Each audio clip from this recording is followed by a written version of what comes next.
All right, so the first new topic that we're going to talk about are instance attributes versus class attributes. What are they? What's a class attribute? What's an instance attributes? When do you create one over the other? And how to use them with classes? So just to give a quick review, I'm going to write my dog class that we kind of introduced on Monday. Kind of write it from scratch, just get, again, our syntax, familiar with our syntax here, and also just give a quick refresher on what we're doing. So to create a class, I'm going to use the class keyword in Python, give my class a name. And just to reiterate, we usually use uppercase camel case. So we start with capital D, dog. If this were like, fancy dog, we'd say fancy dog, uppercase, every word. That's just a naming convention to follow. You don't have to, but you should. All right, so I have a dog class. You don't always need an init method. I want to be clear about that. Sometimes you can, if your class doesn't need to initialize anything, you don't need an init method. It's optional, not required for every single class you create. But in this case, I do want an init method. So I'm going to use _init. Self, again, this is always, the first parameter will always be a reference to the instance. We call it self by tradition, I guess. But you can name this. This is just a parameter, just like any other parameter that you might pass to a function. Self is just a name to capture a value. And we're calling it self because that's what we just, that's what the naming convention is. And then let's say we have a dog name, breed, color, maybe sound, I think were the 4 we came up with. All right, so these are just values that we are passing in. We want to attach it to the instance itself. So we use self, which is the instance, and create new variables, also known as instance attributes, for this instance. So we attach name to it, self.breed equals breed. Just to change this up, let's say we call this fur color, self.color equals fur color. So I just want to highlight your variable names do not need to match, right? Here, these are just values coming in, and I'm creating new variables on my instance. Self.sound equals sound. All right, so again, this is my instance. These are new attributes I'm creating in my init method. So once I create an instance, these 4 attributes are going to exist because my init method is going to create them for me. The reason we call these instance attributes is because each dog has their own name, right? Name is not like a shared attribute between multiple dogs, right? I think on Monday we had Winter, which was Porphy's dog, Ice, which was Cat's dog, and Mercutio, which was Justice's dog. I hope I remember that correctly. Each of those dogs have their own name. Their names don't really impact any other dog. So this is why we call this an instance attribute, because each instance of our dog class we create has a unique attribute. So that's an instance attribute.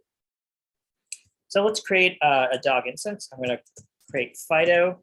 To create an instance, we call the class, pass it the values that need to be initialized. So in this case, Fido, breed is, I don't know, pointer, fur color. Let's say this is gray. Gray is a nice color. And let's say Fido says wolf. All right, so again, these are the values I'm passing in. Notice I am not passing in self as a parameter. That is automatically done by Python.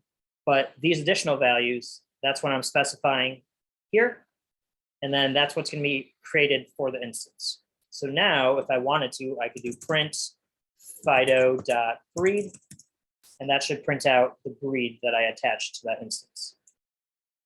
So if I run this, hopefully we won't be too surprised, but if I do dog.py, we get pointer because that is the breed. This is the attribute that's been attached to this instance. Let's create one more dog. Let's get Scooby into the mix. Scooby is a dog named Scooby. I believe he's a mutt. I tried looking this up one time. I think there was no definitive answer, so I'm just going with mutt.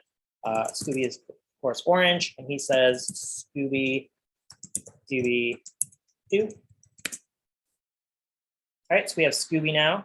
We could print out Scooby's breed if we want to.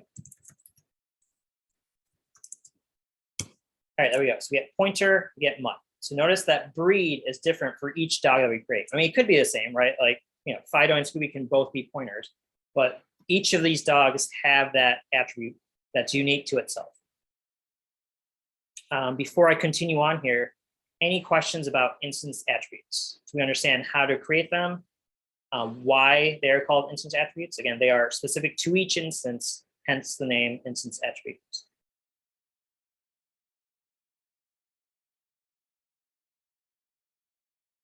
All right, no questions on what we've done so far? Again, a lot of this should be review, where we create a class, create an init method, and create some instances of our dog class.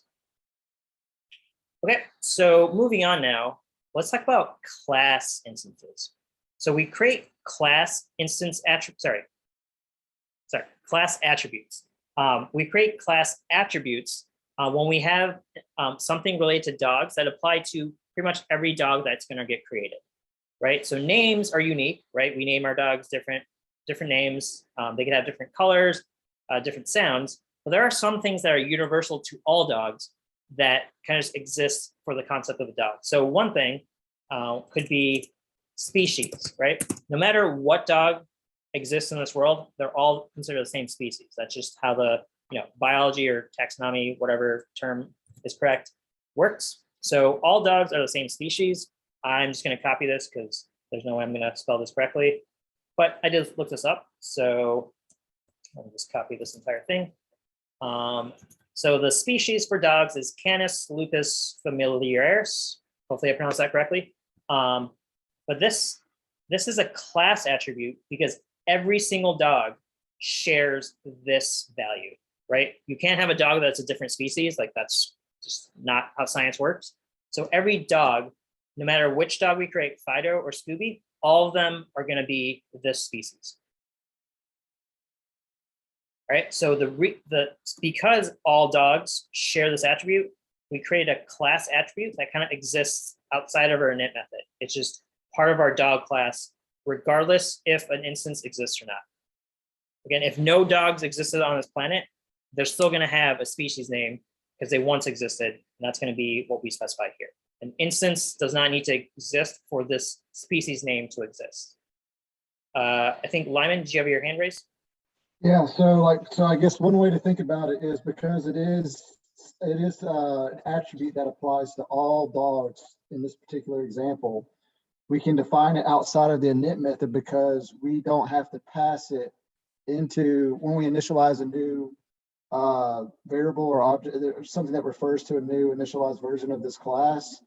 It's because we don't have to pass it into it. So therefore we can declare it as a global thing that all instances will have access to regardless. Yes, the last thing you said is really important. Yes, all instances will have access to this value because this is universal to all dogs. So Fido, if we need to refer to Fido species, there is a way to access that, and we're going to see that shortly.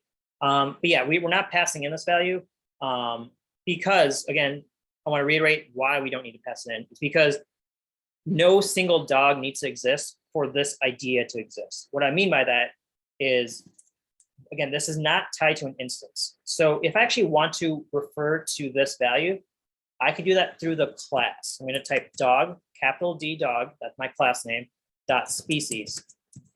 Now let's print that out because that's what we do with these values. So notice that this is not referring to any particular dog, right? It's not referring to Fido.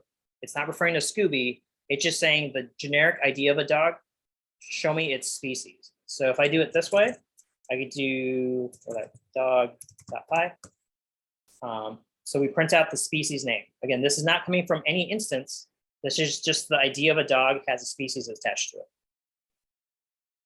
Likewise, we could add more class attributes. Like something that is familiar to most dogs is that most dogs have 4 legs. So I'm making the design decision to make that a class level attribute. Now you can argue, hey, maybe this should be an instance level attribute because not every single dog that exists has 4 legs. But the concept of the dog that I'm thinking of is species, Canis, lupus, whatever. And the concept of a dog is that it has 4 legs. A couple of hands raised. Let's go with Porfi.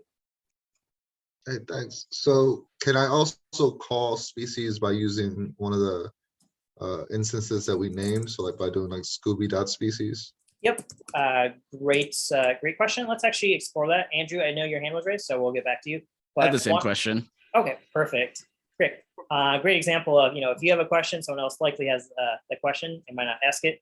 But yeah, thank you both for being able to ask this. Yes, we can get to this value through the instance. So notice I'm doing Scooby.species, which should mean the same result as dog.species. But I want to highlight that this is not always accessing the class attribute, right? In this case, it's going to. So I'm actually going to run this to just prove it. So we print out the breeds. Let me just get rid of that. We don't care about their breeds anymore. But we're printing out Scooby.species and dog.species. So Scooby is an instance of a dog, and we're able to access his species name just through the instance. We can also do this through the dog class to get the species. These two lines are doing the same thing right now, but that's not always true. And this, again, this gets a little confusing, but I promise you guys will understand it. Sorry, I shouldn't promise that, but hopefully we'll understand it here. So Scooby has species. We are reading a value right now, right? So hopefully you guys understand the difference between reading a value and writing to a value. We're simply saying, hey, get me this value, and we're going to print that out. So since we're reading a value, what's going on here? Python is going to say, hey, you're calling this off an instance.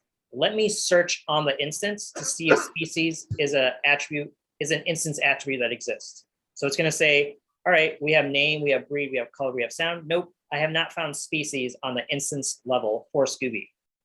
Python will automatically say, okay, I haven't found what I'm looking for. Let me then go up to the class level and see if species is a class level attribute that exists.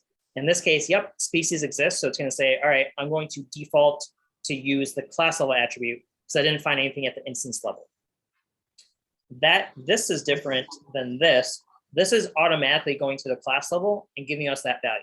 There's no instance to be searched because, again, we're not using an instance here.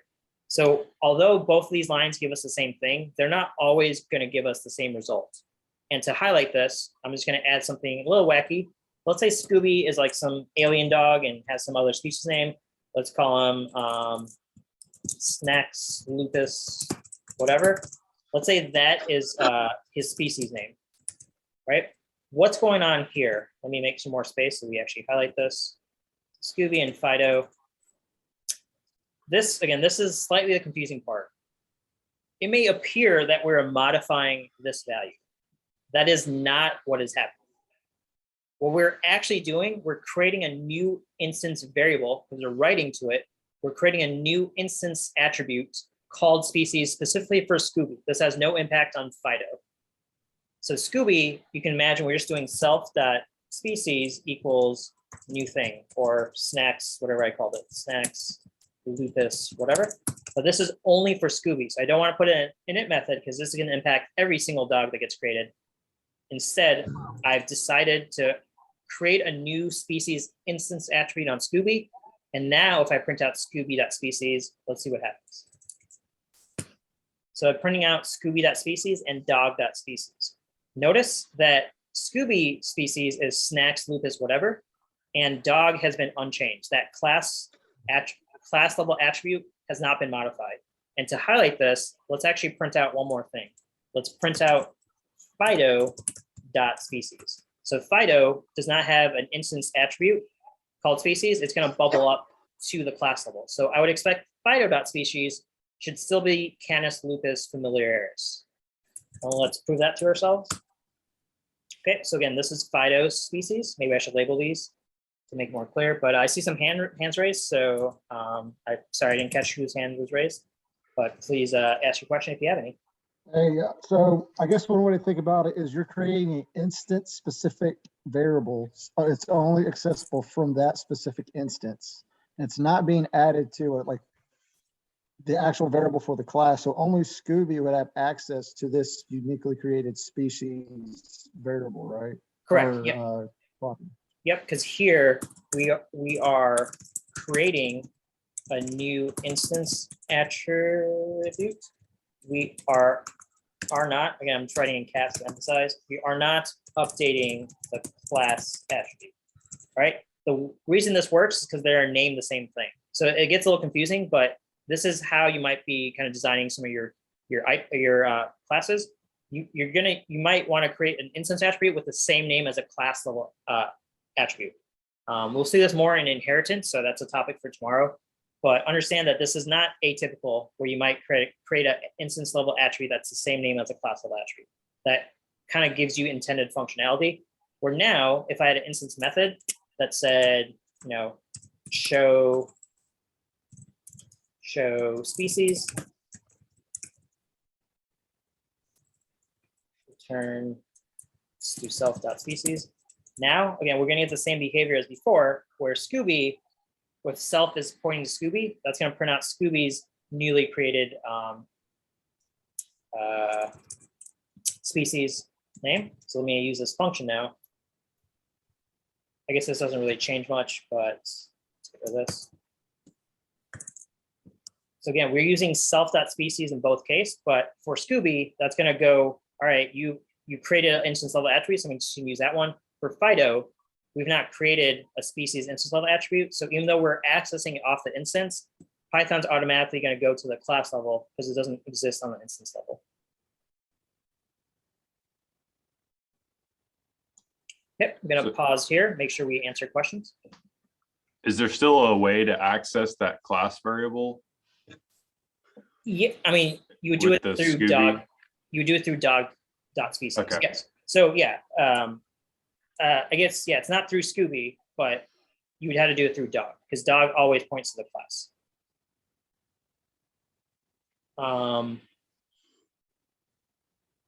Other hands? Sorry, let me look. Andrew. So this is like, I could see the use for this. Is there a way to nest the instance inside of the class? In sort of like my example is like, could you have it where it could be dog.fido.species?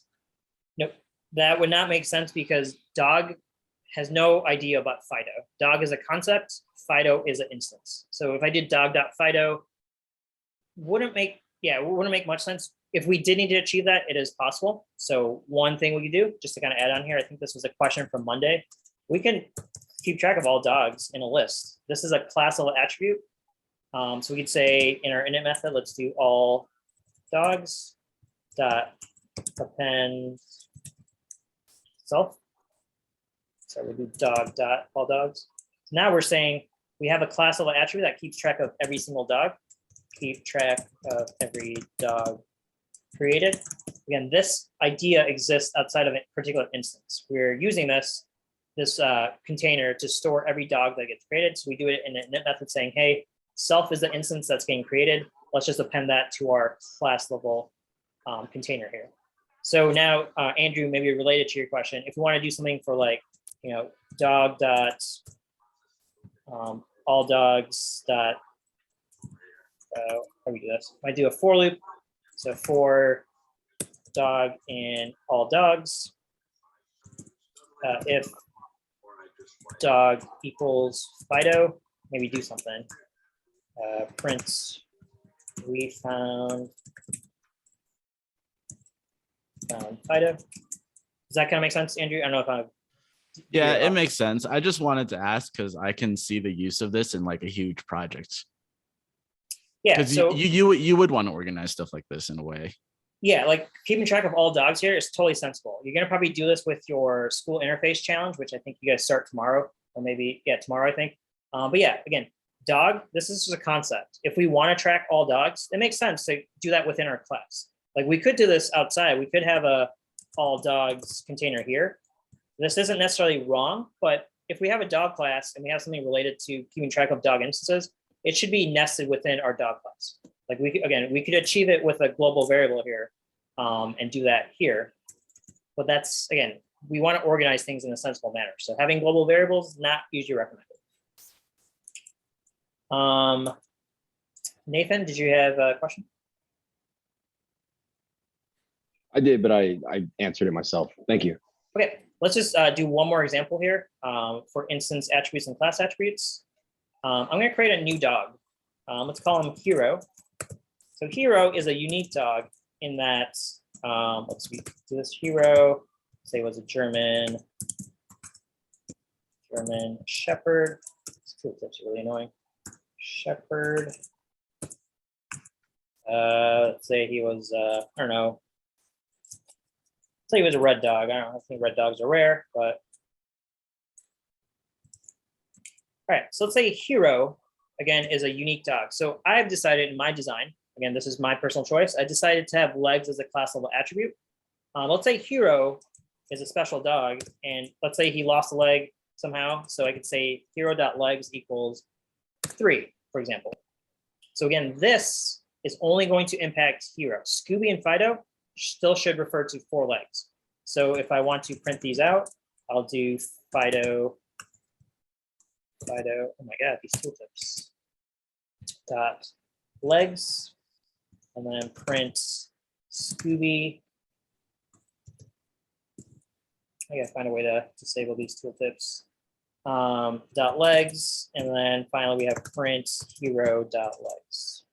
All right, so if we are following along, we should expect Fido legs should be 4, because that is the class level attribute.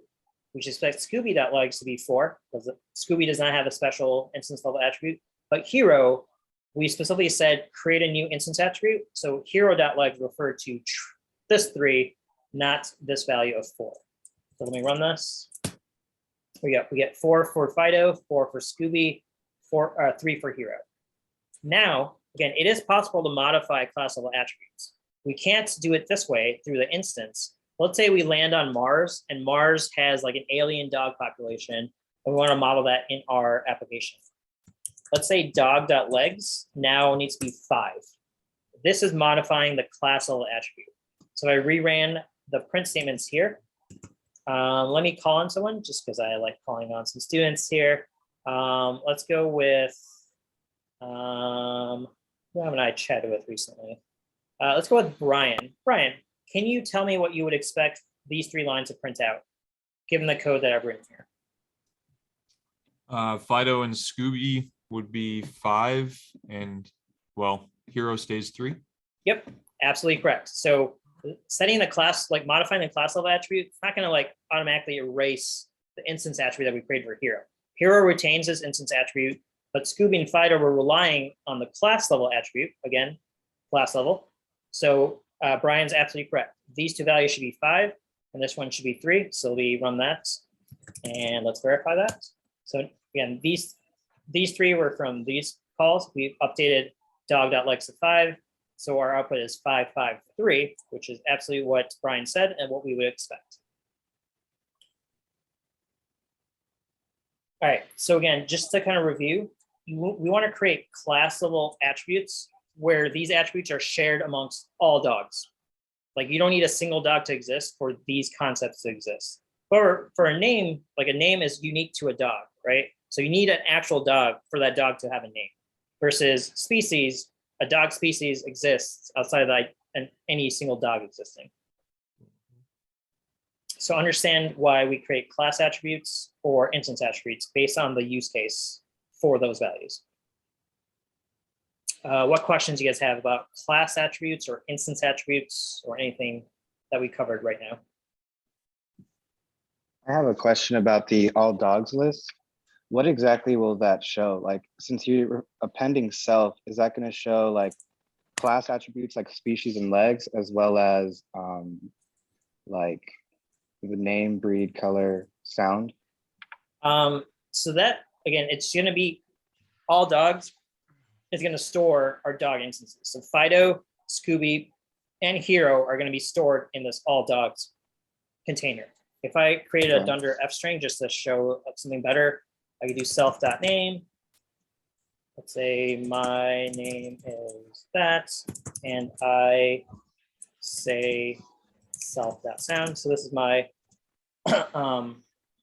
actually, let's just go with I have self.legs. Legs. All right, so this is my dunder string method. Again, that's for display purposes. Let's go through and say for dog in dog dot dogs here, all dogs. So we're going to go through our instance attribute and just basically print out each dog. So again, this is going to be Fido, Scooby, and Hero are what's stored in all dogs. So if I clear this, we should get my name is Fido. I have 4 legs, 4 legs. Hero has 2 legs. Okay.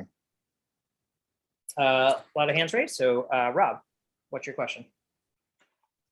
So I'm still trying to wrap my head around all this, but is there a way then is there a way to like initialize either class attributes or instance attributes later on, like instead of manually writing in like species, legs, all dogs, is there a way then once you're, calling, or I guess initting a new instance, is there ways to create like a new or class attribute or instance attribute?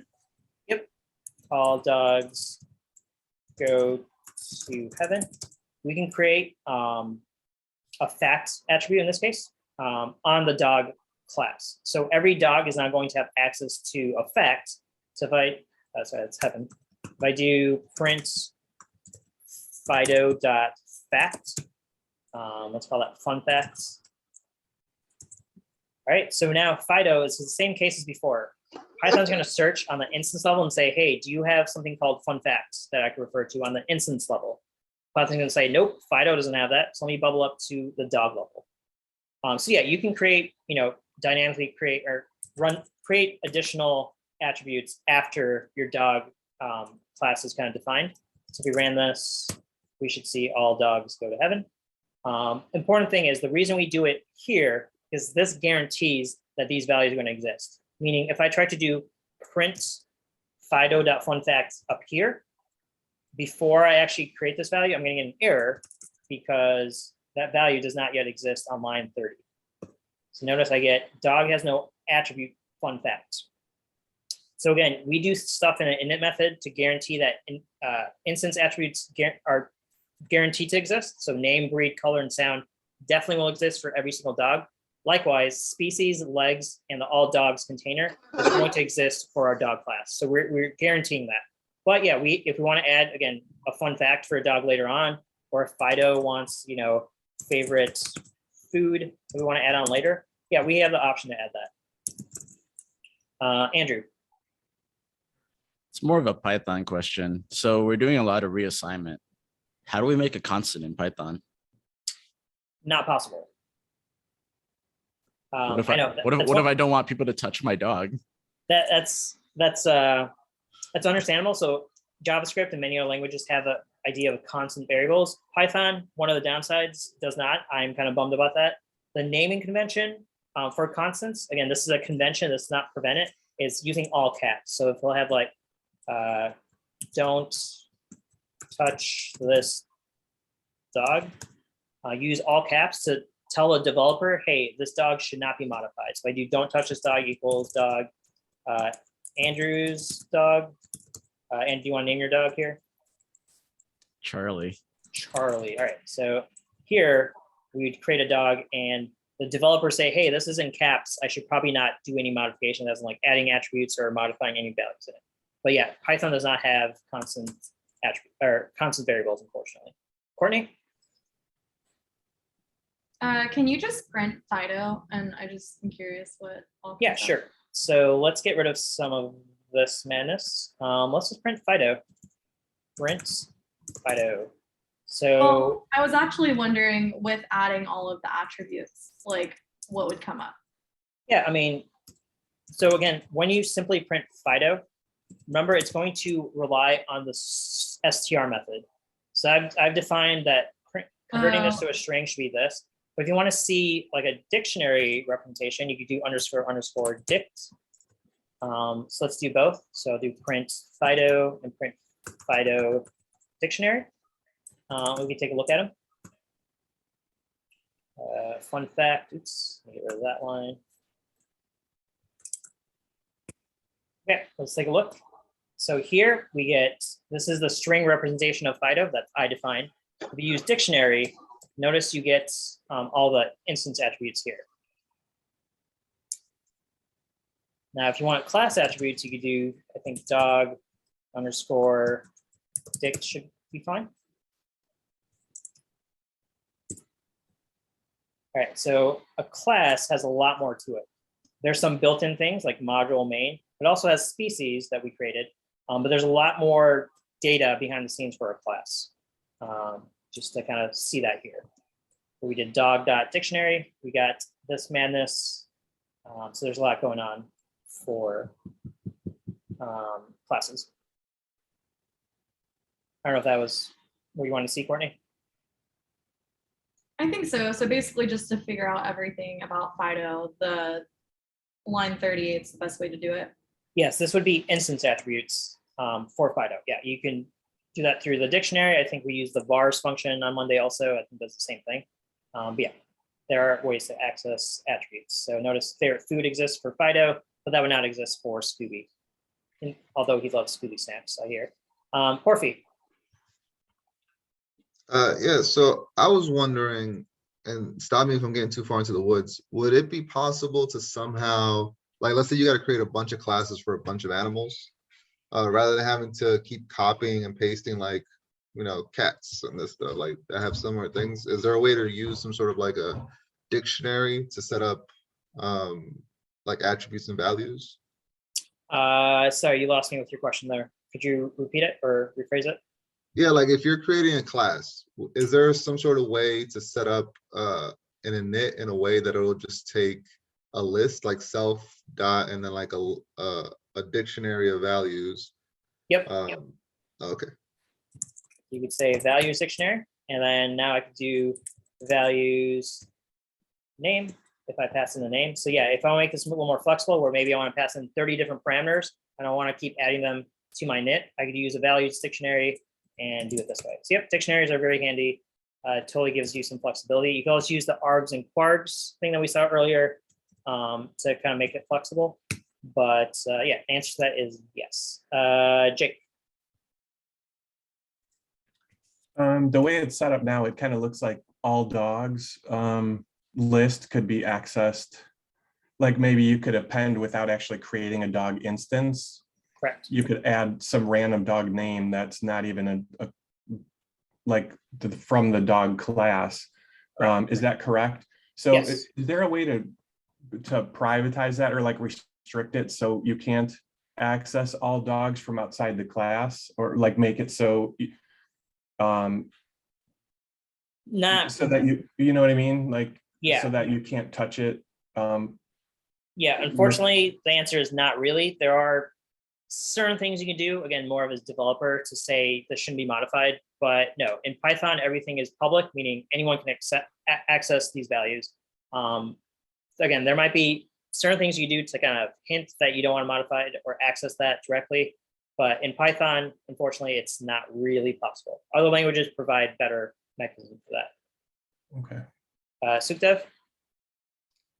Hi, on the all dogs list, now that we got introduced to this dictionary method, does all dogs return a list of lists, or will it return like a list of dictionaries to represent all the instances? All dogs will just be the instance. So whatever was pointed out before, again, it's the same dog class. So self is still a dog instance. No matter how we initialize it, it's still the same data. We have name, breed, color, and sound. So nothing's going to change no matter, even if I pass in a dictionary. So I'm not going to go through this change because it's not quite worth it. But again, we pass in a dictionary now because we specify the interface takes in a dictionary. So we'd make the change where we pass in name and Fido and then breed and pointer. But again, I'm not going to change this too much. So I'm just going to go back to what we had before to keep this simple. Jin. Yes, so the reason why I want to use class attributes is to set like one set value for all instances you would create, unless you're going to change the value. Yep, absolutely. So rule of thumb, if something applies to pretty much every dog, it should be a class level attribute. Now that's not always true. So our hero wanted to kind of override the class level attribute. So sometimes might have special cases, but we still have a class level attribute, even though not every single dog might have 4 legs. But if that's a common case, I decided as designer of this class that it should be a class level attribute. Again, you can argue otherwise, but as in you can justify doing it a different way. And it's not necessarily wrong. It's just so long as you can back up your design decisions. Okay, cool. So we definitely need to move on. So we talked about instance attributes. The next thing we want to talk about are we talked about class attributes and instance attributes. The next thing we want to talk about are class methods. And this is where we're going to see a decorator come into play. So to specify a class method, we simply use the class method decorator. This is a built-in decorator for Python. You don't need to import anything. Python knows what we're doing here. But we need to use this to tell Python we're not creating an instance method. We're creating something that can be used by the class. If I do define, let's just say show all dogs. This will take in a parameter, and let's do dog.show all dogs. Okay, so this is a class method. We need some functionality here. So for dog and CLS all dogs, print dog. Okay, so again, a class method interacts with class attributes. They do not interact with instance attributes. All right, so in this case, we have access to the all dogs class attribute, and we could print out every single dog here. Again, this is something we could do without the existence of a particular dog. I guess it gets a little confusing because I'm storing instances. So if I go to the curriculum page, I think I had a better example written up. So let's say, I guess I did that example.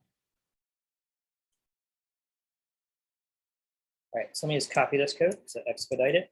But yeah, we use a class method decorator for accessing class attributes. So here we're accessing all dogs. So if I called dog.showAllDogs, that should print out all the dogs for me. Right, so there we go. That's our summary we got. We could also print out like species name, because the CLS, I guess I didn't quite explain that. CLS refers to the dog class. So dog, you kind of imagine CLS being dog right here. All right, but there's a reason why we use CLS. That's a parameter automatically passed to this function. It's going to refer to dog, but we use CLS, and this is specific because when we use inheritance, again, I know that's a topic for tomorrow, class CLS here might not always point to dog. It could point to some other class and refer to some other all dogs that's not coming from the dog class.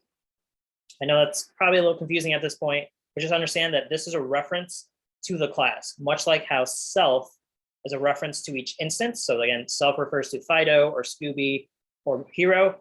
CLS refers to the dog class in this case. But that doesn't mean it'll always refer to the dog class. This could refer to like a fancy dog class if we're using inheritance. And again, we haven't talked about inheritance. That's tomorrow's topic. We can kind of nip that discussion in the bud for now. But again, class methods allow you to use class attributes and do something with them. In this case, we're printing them out. If we need to modify a class value, we would do that through a class method. That's why we create class methods. Again, to do something generic for all dogs, not something specific to a single dog. Related to class methods, we have idea of static methods. I'll be honest, you're probably not going to create static methods too often, but this is the third classification of methods you could create for a class. The common case is that you create instance methods. This is an instance method that prints out, that interacts with instance attributes. Self.name is an instance attribute. Self.legs is an instance attribute. So this is called an instance method because it's kind of different for each dog. They're going to access different values. Class methods, again, access class attributes. So, all dogs is going to be the same no matter, which dogs exist or don't exist. This is not relating to any instance. It's for a class. Static methods are more just like normal functions that don't really relate to your class data or instance data or attributes. So in this case, I have a simple function called show dog fact. It's printing out all dogs go to heaven. Now you might be asking, well, why do you have the static method here? Why can't I just create a method called, def show dog fun facts and do this here, right? There's nothing different really if I just create a method that exists out in space that prints out the fun fact that I'm doing right here. right? Again, this is not impacted by any class attributes, no instances. There's just some fun fact I'm printing out about dogs. The reason you might want to create a static method is just purely for organizational sake, meaning I have a dog class.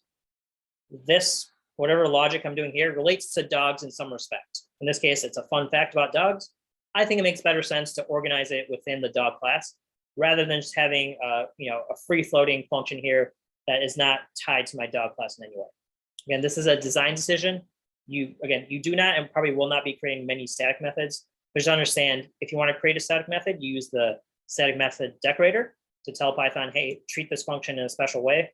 And then you could, again, have a normal function that takes in no parameters or can take in, any parameter you want. I don't know, make caps. So this can make this value all capitalized if I want to.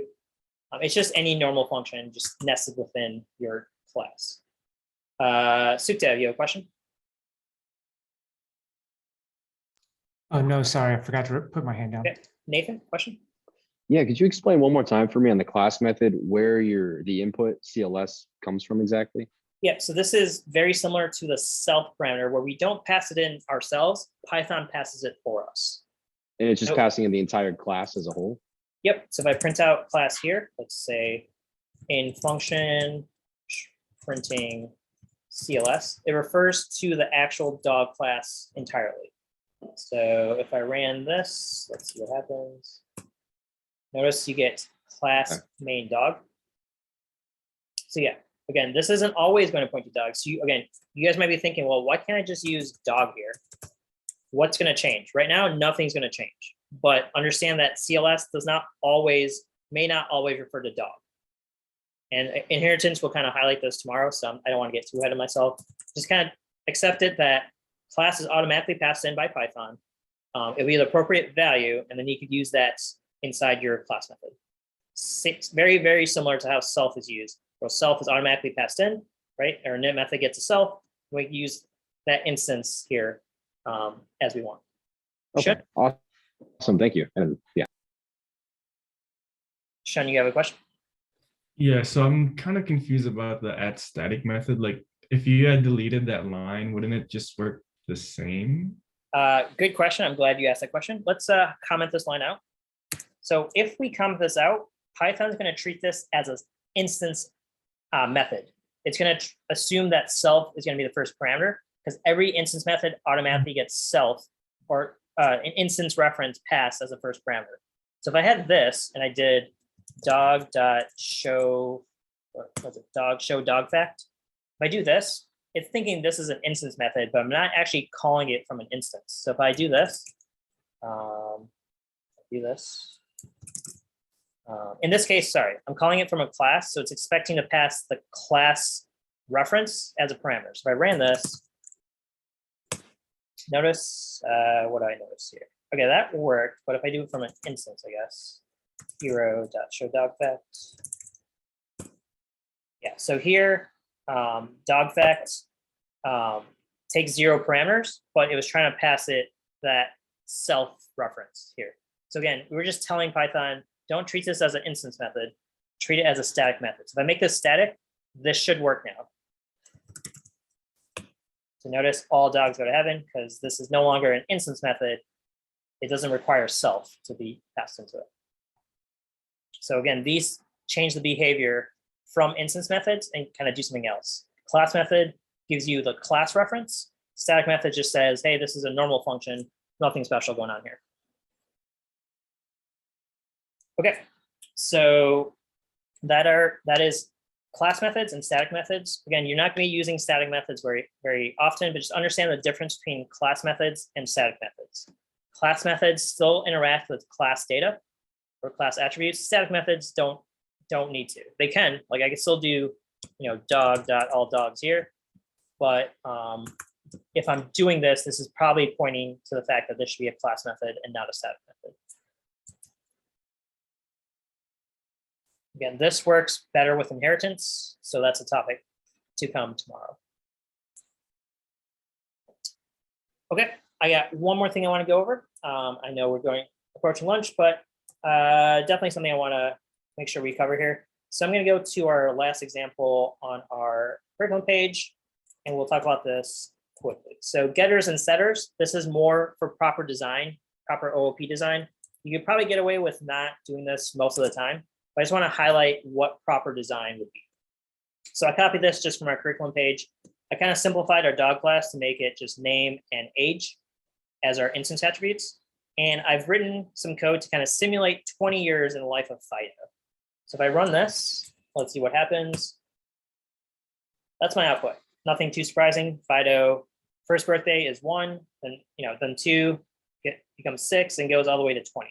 So that's 20 years in Fido's life, right? So every iteration I add to Fido's age and then print out Fido's age here.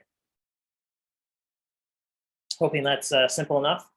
Now, the question I have for anyone or the audience is, why is this not necessarily a good design?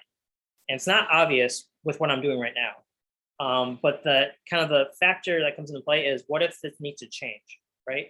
What if I have 20 different places that are using different dogs and that might be aging them or doing whatever? The problem becomes, well, what if we have a new requirement?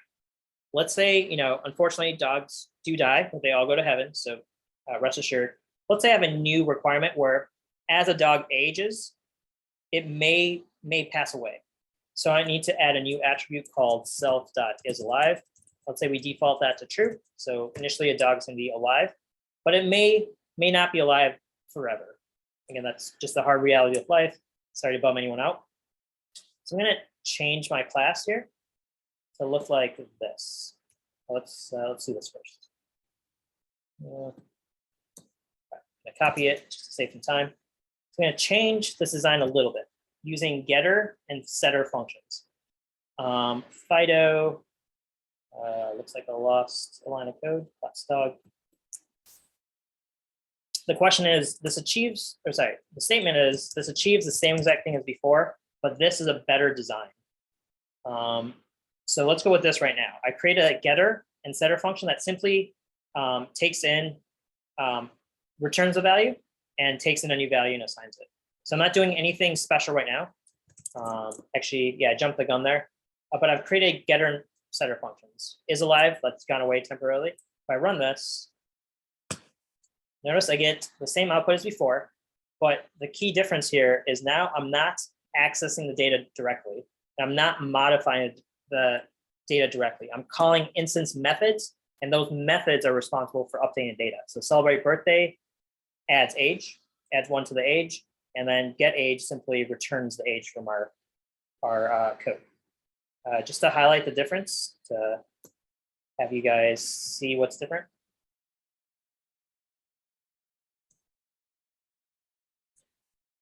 All right, these are 2 different ways to achieve the same thing. Now I'm saying this top way is better than the second way. Even though they do the same thing, it seems like exactly the same thing. We add 1 manually, we call celebrate birthday, which adds 1. Why is this better design? Again, the answer is, if we change our requirements so that I have self.isAlive as a new requirement for my dog class, so that's true. And then I'm just going to copy some more code from our curriculum page just to save some time. So we're going to have some randomization. So our dog may or may not die each time it ages. I'm going to copy this. Okay, so this is my new code. I added IsAlive as an instance attribute. I have a new logic in my get age function. If the dog is alive, I'm going to return the age. If the dog is not alive, I'm going to return -1 for the age, signifying it has passed away. My set age function is now going to not age the dog if it's not alive. Otherwise, we're going to set the age, and then this random death event is going to happen. This is a static method I've created, which simply takes in the dog's new age. I have some magic formula that determines the chance of a dog living or dying. So as they get older, the chances of the dog dying are going to get higher. And that kind of simulates how our world works. Like if if dog makes it to 10, that's great. Makes it to 20, that's probably an extraordinary feat. Most dogs don't make it to age 20. But the higher the age, that greater the chance of death. So that's what my random death function is returning. I know it's kind of morbid, but hopefully you guys can stick with it here. So anytime I age my dog, we're going to see if the dog is still alive. So we call our random death function, which may say your dog has now passed away, unfortunately, or may say your dog is still alive. It's gonna be a true or false value. And that's what we're gonna update is alive. So the reason this design, let me go back to, I don't know why I keep deleting it. This is the old design and this is our new design. The reason this is better is because nothing from the caller needs to change. Celebrate birthday is still called, get age is still called. We add in new logic, but that is bundled inside of our class. So the class is responsible for all the functionality, and this is proper OOP design, as in the caller, the user of my function, should not care about the complexity or what's going on behind the scenes. We're still calling celebrate birthday, and we're still getting the age. However, with our old code, notice now when we age our dog, that does not go through our random death simulator now. And that's kind of breaking functionality, right? Because we said dogs need to age and they may pass away. This is kind of circumventing that and saying, hey, we're just modifying the age directly. That's what we're doing before. But now that our requirements for our dog class changed, this is no longer going to be accurate, right? This is going to say we keep adding to the age and the dog is always going to be alive. So your user, your function shouldn't be managing the finer details for your dog class. In this case, the finer detail is like this is alive, this random death event. Each user of your class shouldn't say, all right, well, you change your dog class, let me now modify it. So now I need to do all this logic. So I'll need to, set Fido is alive. I need to now call this function. Like, again, if I'm doing this in 30 different places in my application, all 30 of those places are going to have to change to account for this new requirement about Fido living or dying, right? We don't want to do this in 30 different places. We want to do this in one single place. So the single place to do that would be within your class. So your class handles the complexity and your users don't know the difference. They're like, okay, cool. All I care about is celebrating a birthday and bring out the age. This is a live concept, doesn't matter to me right here. So I don't need to change my code at all. Versus here, is alive, we still need that to be accurately reflected, even if we don't care about it, because the class is now tracking that is alive. So the summary here is getter and setter functions kind of encapsulate that data so that if something needs to change, your users of your class don't need to necessarily be modified. All the complexity is baked into the class. So we have data and the methods that manipulate the data. So if anything changes within our class, we can possibly get away with that without our users noticing anything different. It's a conceptual thing, very conceptual. Again, you guys might be looking at this like, dude, this makes sense to me. We're adding one and showing the age. Why is this different? Because again, we don't know what get age is necessarily going to do. It's going to return our age. That's what we're guaranteeing. That's what we expect. But get age might compute, some physics equation for some reason. Like, I don't know. I don't care. But we shouldn't dictate what's being done. We should rely on the class to do what it needs to do. I know that was a lot of theory and a lot of wordage. Lyman, you have a question? Yeah, would you say this will probably make a lot more sense once you're actually utilizing these classes and pulling this data into the front end? Because if you have user-generated content come in, that's when this will probably click more in your brain. I'm gonna kind of say this, and I know it's not gonna be satisfying. You're probably gonna be doing this in most of your code, and it's gonna be okay. Okay. Again, this works. This isn't terrible, but I want the conceptual idea to be understood that because if we implement getter and setter functions, so again, a getter function is simply something that returns a value, and a setter function is something that updates a value. That's what getter and setter mean. So set, you're setting a value, getter, you're just getting a value. The reason this is better design is because you still have access to the value and updating the value, but you can kind of bake additional logic inside the class rather than your caller having to do it. So again, here we're just updating the age. Well, since we need to now check is alive or not, celebrate birthday will automatically do that because celebrate birthday, where's that method? Right here. Adds to the age, it calls our set age instance method. That does additional things to determine if the dog is alive or not. This is all baked into our dog class, and that's proper design. I know that's, again, not satisfying, because again, you can do this, it's gonna work 98% of the time. But it's all about, again, future proofing. If your requirements change, which is easier to update? Is this easier to update or this? In our case, we didn't have to touch this at all. This we had to modify now because is alive is part of the equation. So long-term planning. Yes, again, yes, that is absolutely true. You want to design your applications for today and if things need to change. So we talked about future proofing, anticipate what might change. So getter and setter functions allow you to add some flexibility so that if something changes, your getters and setters are still going to do the work for you rather than, again, us doing it ourselves. Andrew, you have a question? In a way, this is one of the main benefits of object-oriented program. We're abstracting the code so that the people that input it can't mess with it. Love your use of that terminology, abstraction. That's one of the 4 pillars of OOP. So we have encapsulation, abstraction, inheritance, and polymorphism. We'll talk about inheritance tomorrow. Yes, abstraction here, we call Solway birthday. We don't know the ramifications of that, but we do know that it's going to update Fido's age. That is what we expect. Again, some of this will be how you document your code, right? Anyone using your class should know exactly what celebrate birthday is going to take as an input and give as an output. The rest of the complexity doesn't need to be explained to the user. I mean, I guess you could, if you want to say, yep, it's going to call set age. Set age might, kill off your dog, yada, yada, yada. But if I don't care about that, I shouldn't have to worry about that as a user of this function, of this class. Okay, I know that was a lot to take in. Again, it's very conceptual.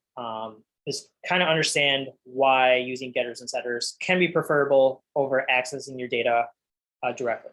Again, the problem with Python is Python does not have that concept of private data. For any C++ fans out there, you can create private data so that this would not be even possible.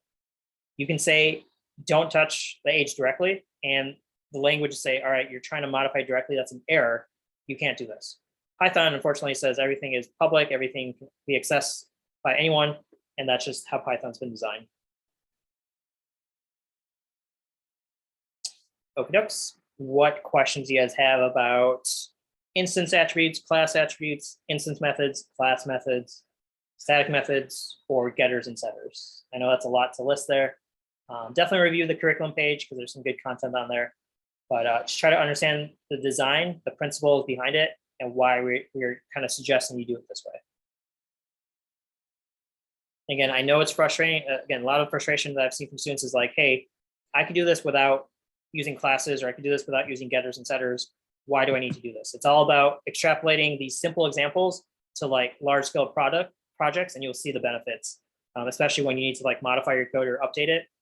You don't want to be modifying 1,000 lines each time something needs to change. You want to go to one single place and say, all right, our isAlive function needs to change. Cool, I'll change this to some new value, and this is the central place where it's done. Okie dokes. Let's wrap up here. So I'm going to stop our recording.